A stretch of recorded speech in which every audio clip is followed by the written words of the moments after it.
இந்த ஒரு நபருக்கு இன்ட்ரோடக்ஷனே தேவையில்லை. ஏன் அப்படின்னு பார்த்தோம்னா சமீப நாட்களா ஊடகங்கள் எல்லா ஊடகங்களையும் இவரை பத்தி பேசிட்டு இருக்காங்க. அப்படி இவர் என்ன பண்ணாரு இவரை பத்தி பேசுறதுக்கு அப்படின்னு பார்த்தோம்னா, ஒரு அரசு பள்ளி விழாவில் இவரை வந்து ஒரு மோட்டிவேஷன் ஸ்பீச்சுக்காக கூப்பிட்டுருக்காங்க.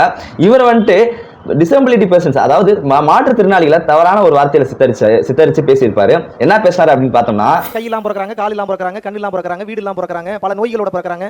இறைவன் கருணையானவர்னா எல்லாத்தையும் ஒரே மாதிரி படைச்சிருக்கணும். அப்படி படிக்கல. ஒருத்தன் கோடீஸ்வரனா இருக்கான், ஒருத்தன் ஏழையா இருக்கான், ஒருத்தன் இப்படி இருக்கான், ஒருத்தன் அப்படி இருக்கான், ஒருத்தன் கிரிமினலா இருக்கான், ஒருத்தன் நல்லவனா இருக்கான், ஒருத்தன் ஹீரோவா இருக்கான், ஒருத்தன் ஹீரோ மாதிரி இருக்கான்.